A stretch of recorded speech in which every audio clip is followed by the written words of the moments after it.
Hey there, how are you doing? New week, new jobs, new stuff, whatever. Time just rolls around, doesn't it? If you've been following me for a while, you'll know something about my Rambles videos. What are Rambles videos? If you don't know, this is what Rambles videos are. They're very short and sweet, usually maximum really 3 minutes, usually shorter than that. And in a Rambles video, I will talk about whatever's current at the particular time in my world. That might be my own personal thinking. It might be thinking that my clients have prompted, potential clients have prompted. There's a load of stuff that make up rambles. So I thought it might be fun to kind of put a few ramble thoughts together into a little video for you. If, by the way, you're interested in seeing what these rambles are all about, watch out on my Facebook business page or on LinkedIn, Instagram. They don't really go anywhere else. No, they don't. 3 places that you can catch up on the rambles there. If you don't have the links to those because you've seen the video, for example, on YouTube, just drop me a message, no problem, or leave a comment, and I'll get back to you. I'll tell you where you can find the rambles videos. There's one every weekday, usually. Sometimes there's not one every weekday because of other things that I have going on and I don't have time. Not usually one at the weekend, but you never know, there may be one popping up. Sometimes I even do them from the mountain bike trails. They can get interesting, but that's only a sometimes, but they do happen from there. So watch out for those. So if you need to know, drop me a message, leave a comment, you'll get the information. So I'm going to talk about personal development today, which won't come as a surprise to many people because I spend a lot of time talking about personal development, despite the fact that not only am I a coach who's qualified in the personal development field, I'm also a qualified therapist and counselor. So personal development drifts into all of my work. So it's important, but it's important to me as well because my own personal development matters. So what I'm going to do today is talk about personal development, but I'm going to do it from a kind of a little bit of a lighter point of view.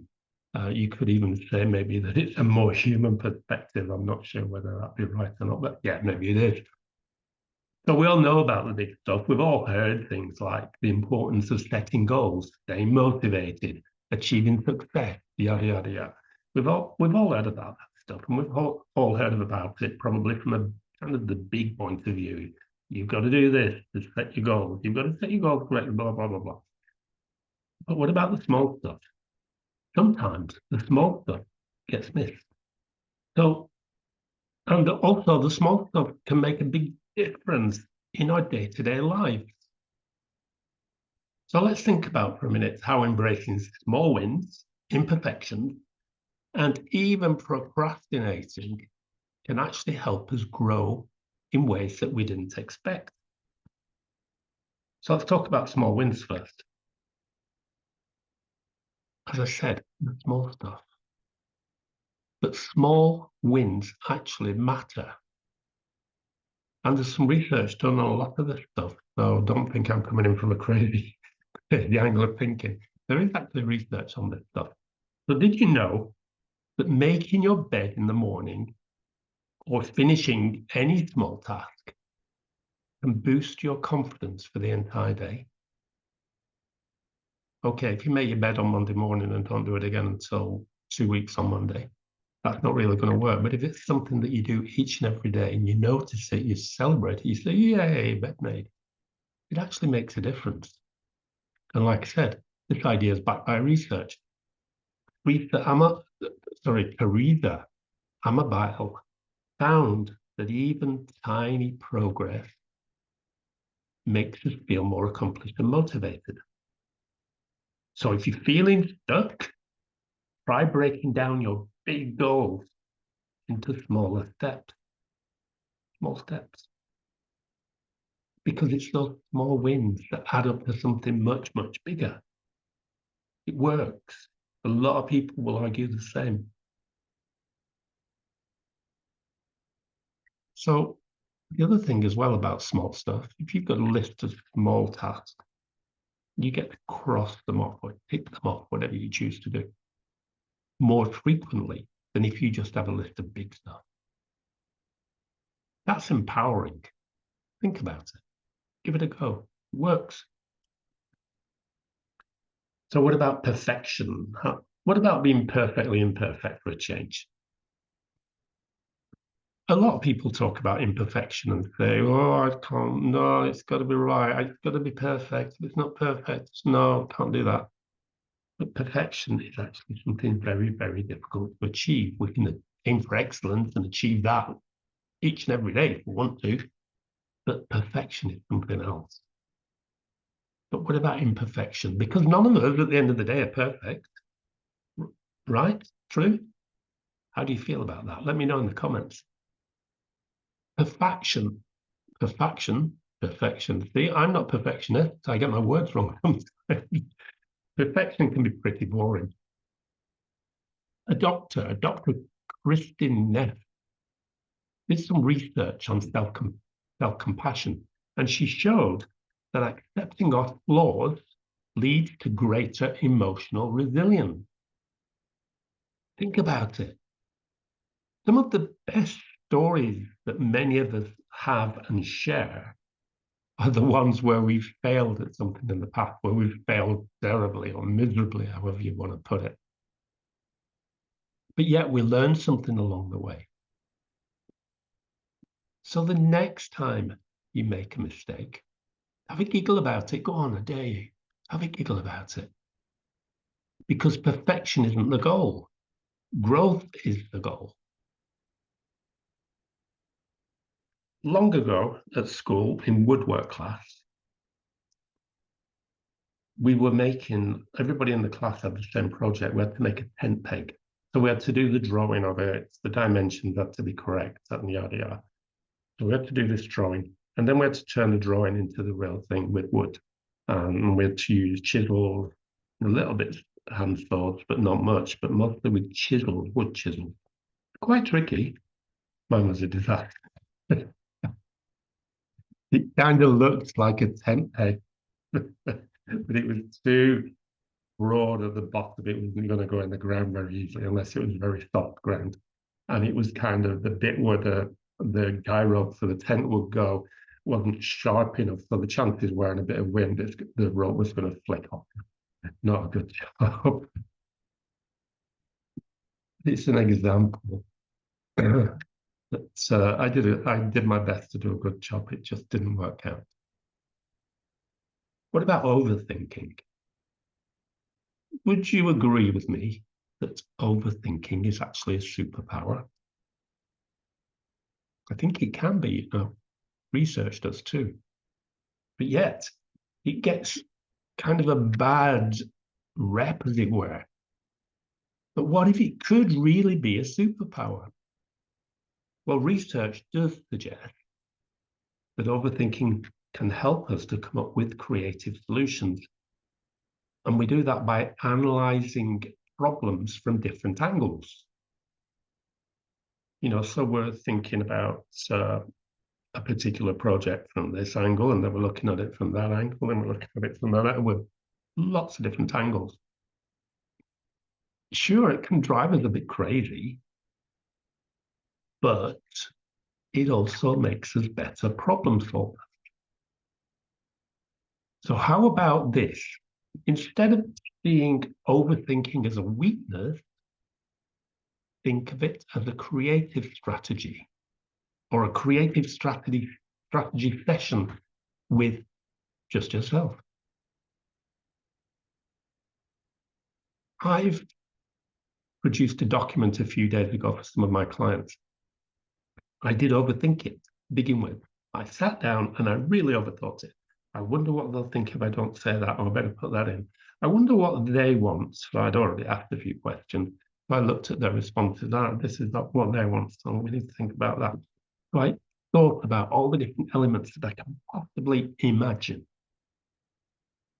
And guess what? The document I finished with, when I showed it to somebody else, got a massive thumbs up.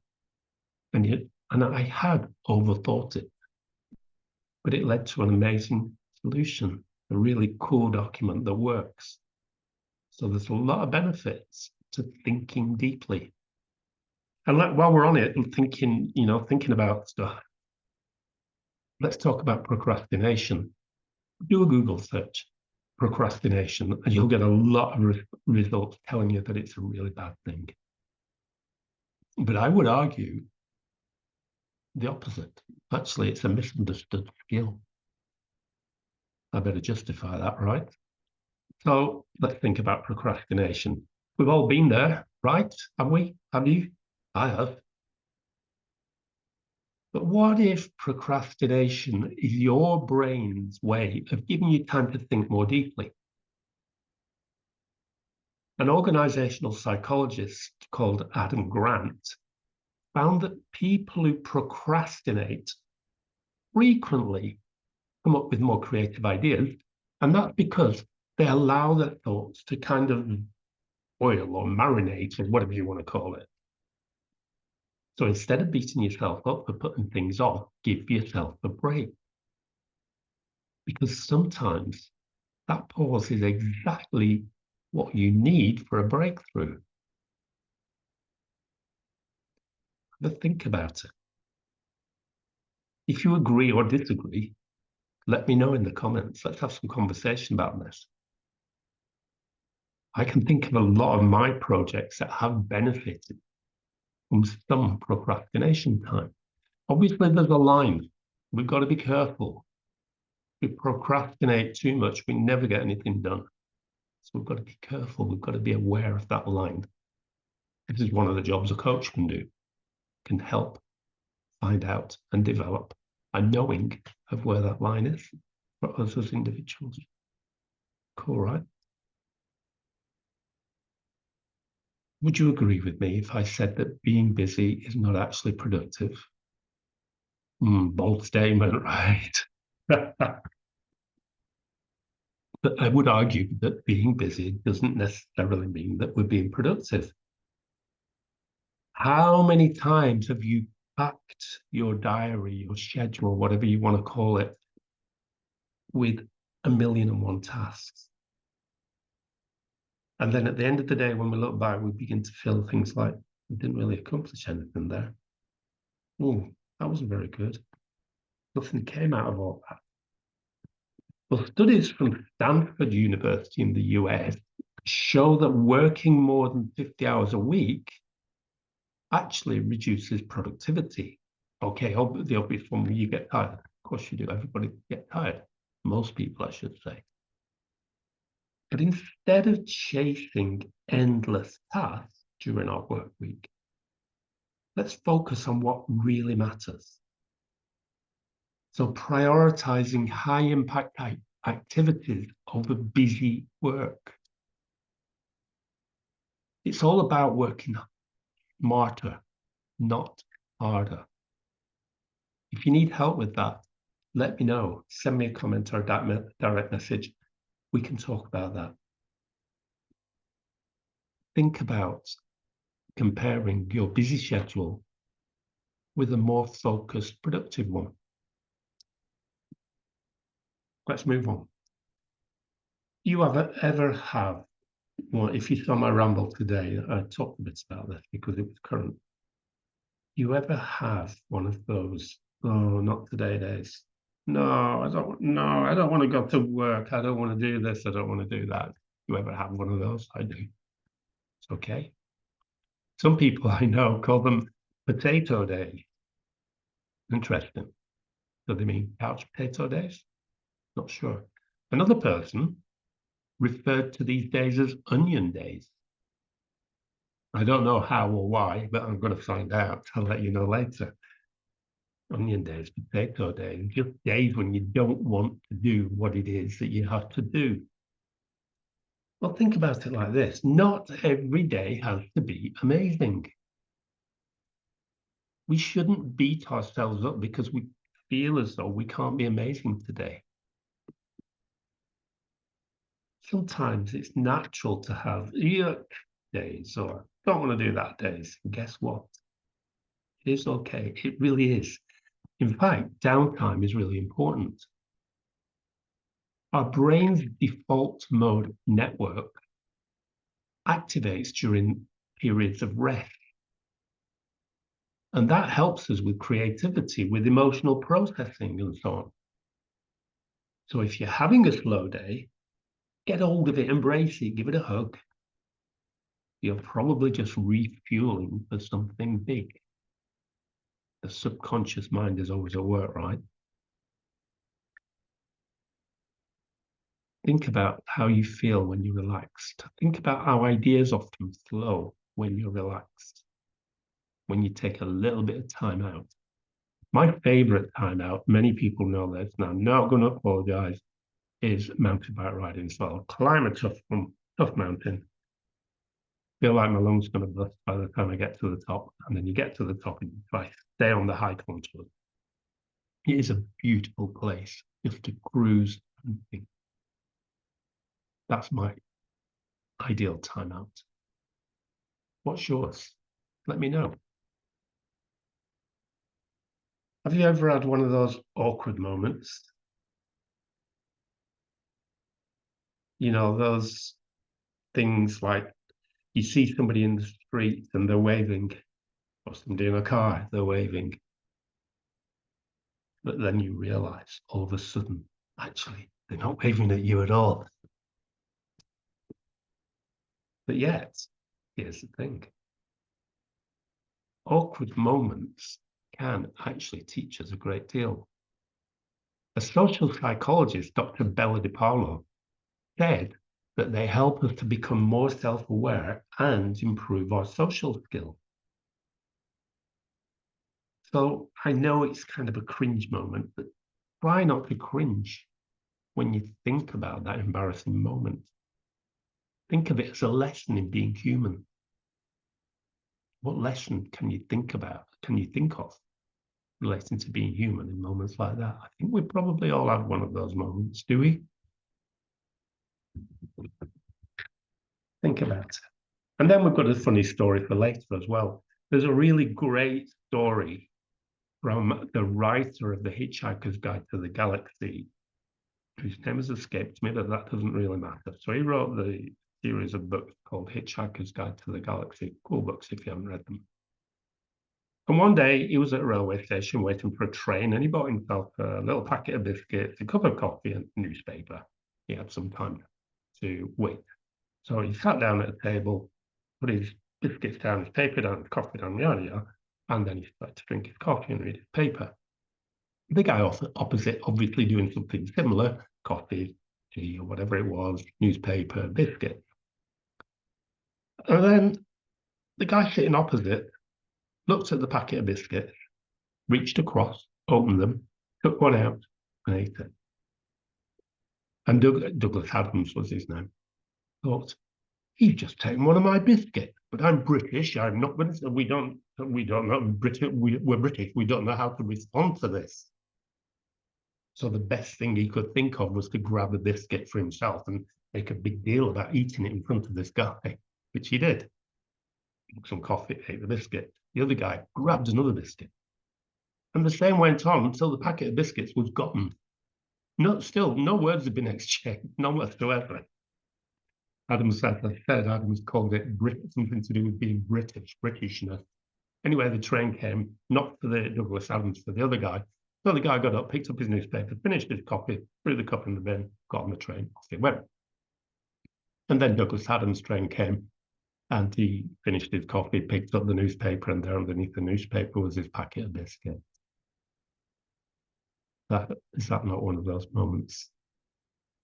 But Douglas Adams went on to say, okay, it was an embarrassing moment, perhaps, but yet I'm the only one with the punchline. The other guy was still probably wondering how that cheeky guy would dare to take his biscuit. Good story. Awkward moments, right? Have you got any to share? Do so. Go for it. What about boredom? How do you cope with boredom? I know that, for example, my 18-year-old daughter is not so good at coping with boredom. She often comments about being bored. So let's think about boredom. It's not an enemy. We treat it as an enemy. But in fact, research shows, I've told you there's always some research shows that boredom can boost creativity. And that's because when we're bored, our minds wander. And that is exactly the time that new ideas can emerge. So next time you find yourself with nothing to do, if ever that happens for you, resist the urge to grab your phone. So instead, let your mind drift. You never know, you might just come up with your next big idea. Have a think about it. It's amazing that somebody's done research on all these things, isn't it? There's the idea of daydreaming as well. Daydreaming often leads to creative breakthroughs.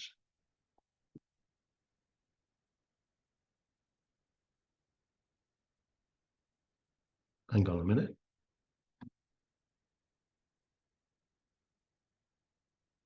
Theory of relativity and all that stuff. That was a lot of that came from daydreams. Dreaming about how long would it take for this moonbeam to travel throughout the universe, all the way around the universe, if that were possible, and this sunbeam. How long does it take light to start from point one and end up back at point one? How far does it have to go? All of that was approached through daydreaming. Fascinating. But on a more simple level, how have your daydreams helped? Have they helped? I remember teachers at school saying, "You're daydreaming again." And quite often I would be thinking about whatever it is we were thinking about. But yet daydreaming wasn't seen as positive. I argue for the opposite. It's extremely positive. How often do you chase balance, work-life balance, all that stuff? How often, compared to how often do you chase joy? Have a think about that. We're always told, people write about it, there's a lot of pushing about it. We're always told to look for this work-life balance thing. But is it not important to chase joy? I love positive psychology, and one of my heroes, in fact, one of the founders of the field of positive psychology, Dr. Martin Seligman, his research suggested that focusing on meaning, engagement, and joy leads to a more fulfilling life. So instead of stressing over whether your life is perfectly balanced, ask yourself what brings you joy, and then do more of it. I know what brings me joy. What brings you joy? How often do you pursue what it is that brings you joy? I'm not going to talk about mountain bike riding again. I do more than that. I ski, I do all kinds of stuff, spend time in nature, lots of different things. When I'm at my desk, occasionally I have a music break. I pick up my headphones. I could listen just through a speaker, but I don't. I put on my headphones, choose a piece of music, listen to it, finished, put it down, carry on. It's amazing what a difference it makes. It's a kind of joy. I love music. And what about complaining? We all complain sometimes, but yet, did you know that complaining can actually be a good thing? It can be good for you. That's if you do it right. I didn't know there was a way to complain until I read this research from a guy called Dr. Robin Kowalski. Yeah, Kowalski. And Kowalski showed that venting, when it's done constructively, can relieve stress and can even lead to solutions. So complaining with a bit of humor can actually bring people together as well. So let's not feel guilty about it. We often do, don't we, when we complain? I do sometimes. Let's just make sure that we vent, complain, with the goal of moving forward. So before making the complaint, think about the complaint and think, how can I put this with a goal to move forward? Have a think about it. Let me know in the comments. Send me a direct message as usual. So as you can see from what I've talked about today, personal development doesn't have to be all big goals and serious. It is serious, but it doesn't have to be mega serious. Sometimes it's the small stuff, the small wins, the imperfections, and even the procrastination that can help us to move forward. So when you're working on your personal development, your personal growth, remember to keep it light. Don't hesitate to laugh at the awkward moments. Focus on what brings you joy. Be good to hear from you. Do get in touch. Take care. Speak to you again really soon. Bye for now. I've got to go through this thing every time. I've got to find the off switch. Take care. See you later.